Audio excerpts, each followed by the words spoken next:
আসসালামু আলাইকুম। আজ আপনাদের সাথে শেয়ার করব পাকিস্তানের জনপ্রিয় একটি রেসিপি পেশোয়ারি বিফ। একেবারে মশলাবিহীন এই রেসিপিটি খেতে কিন্তু অসম্ভব রকমের মজার। যারা যারা খেয়েছেন তারা তো খেয়েছেন, আর যারা খাননি তারা অবশ্যই একবার হলো ট্রাই করবেন। খেতে অসম্ভব রকমের মজার হয়, না খেলে আপনারা বুঝতেই পারবেন না এই রেসিপিটা কতটা সুস্বাদু।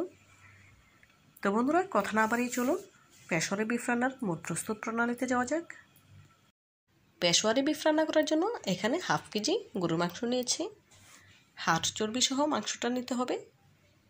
দেখুন, মাংসটা আমি খুব ভালোভাবে ধুয়ে পরিষ্কার করে পানি ঝরিয়ে নিয়েছি।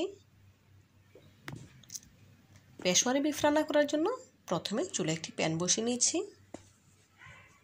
প্যানে দিয়ে দেব 1.5 টেবিল চামচ ঘি। ঘিটা আমার ঘরেই তৈরি করা। কিভাবে হোমমেড ঘি তৈরি করতে হয় তার রেসিপি অলরেডি আমার চ্যানেলে আপলোড দেওয়া আছে, চাইলে সেখান থেকে দেখে নিতে পারেন। আর পেশোয়ারি বিফ রান্না করার জন্য অবশ্যই খাঁটি গাওয়া ঘি ব্যবহার করবেন, এতে করে ফ্লেভার অনেক ভালো আসবে, স্বাদ অনেক বেশি আসবে।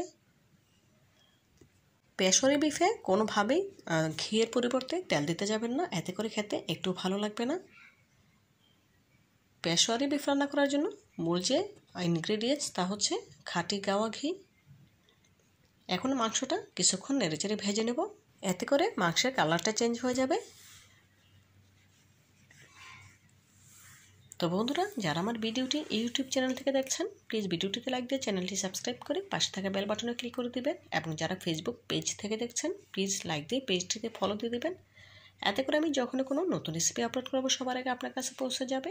এই কাজটি যারা অলরেডি করে নিয়েছেন আপনাদেরকে জানাই অসংখ্য ধন্যবাদ। দেখুন, কথা বলতে বলতে মাংসটা আমার ভাজা হয়ে গিয়েছে। এখন এর সাথে অ্যাড করে দেব 3টি আলু। মাঝারি সাইজের 3টি আলু 2 টুকরো করে, মোট 6 টুকরো করে নিয়েছি। খুব ভালোভাবে ধুয়ে পরিষ্কার করে নিয়েছি, দেখেই বুঝতে পারছেন।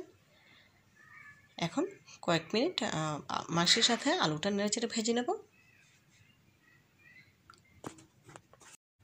দিয়েছি কিছু আস্ত গোলমরিচ ফ্লেভারের জন্য। দেখুন, কথা বলতে বলতে আলু মাংসের সাথে নেড়েচেড়ে ভেজে নিয়েছি। এখন দিয়ে দিচ্ছি পর্যাপ্ত পরিমাণে পানি। পানিটা একবারেই অ্যাড করতে হবে, নেক্সটে কোনো পানি অ্যাড করব না।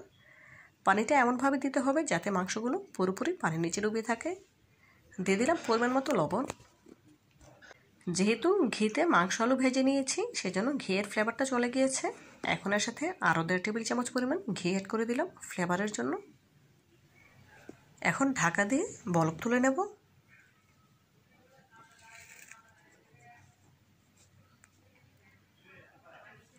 ঢাকার সাইডের যে ছিদ্রটি আছে কাগজের সাহায্যে বন্ধ করে দেব, যাতে ভেতর থেকে কোনো বাষ্প বের হতে না পারে।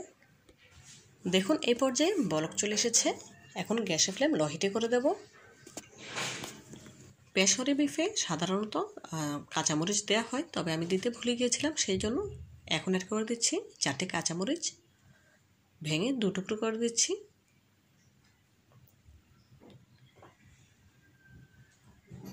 মরিচগুলো দেওয়ার পর আবারও ঢাকা দিয়ে দেব।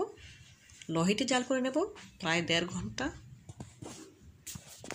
এই 1.5 ঘন্টায় একবারের জন্য ঢাকা তোলা যাবে না। ফিরে এলাম 1.5 ঘন্টা পর। দেখুন, এই পর্যায়ে ঝোলটা কিন্তু অনেকটাই কমে এসেছে, দেখেই বুঝতে পারছেন। এখন একটি মাংস আপনাদের ভেঙে দেখাবো। দেখুন কতটা পারফেক্টভাবে মাংসগুলো সেদ্ধ হয়েছে। পেশোয়ারি বিফ একেবারে মশলাবিহীন রান্না করা যায়, আর খেতে কিন্তু হয় দুর্দান্ত। আপনারা না খেলে বুঝতে পারবেন না। একবার হলেও আমার রেসিপিটি ফলো করে বাসায় ভাবে পেশোয়ারি বিফ রান্না করে খেয়ে দেখবেন, ইনশাআল্লাহ অনেক বেশি ভালো লাগবে। দেখুন কতটা পারফেক্টভাবে সেদ্ধ হয়েছে, দেখেই বোঝা যাচ্ছে। অবশ্যই লবণটা চেক করে নিতে হবে। এই পর্যায়ে রান্নাটা আমার কমপ্লিট। গ্যাসের ফ্লেম অফ করে দিয়ে এখন একটি সার্ভিং ডিশে সার্ভ করে আপনাদের সাথে শেয়ার করছি। সার্ভিং ডিশে সার্ভ করে নিয়েছি, ওপর থেকে দিয়েছি কিছু ধনেপাতা কুচি। পেশোয়ারি বিফের ফাইনাল লুকটা দেখুন, মাশাআল্লাহ, দেখতে কতটা সুন্দর এবং লোভনীয় লাগছে। দেখতে যতটা সুন্দর হয়েছে খেতে তার থেকেও অনেক বেশি মজাদার। আপনারা একবার হলেও আমার রেসিপিটি ফলো করে বাসায় পেশোয়ারি বিফ রান্না করে খেয়ে দেখবেন, ইনশাআল্লাহ অনেক বেশি ভালো লাগবে। তো বন্ধুরা, আজকের মতো বিদায় নিচ্ছি।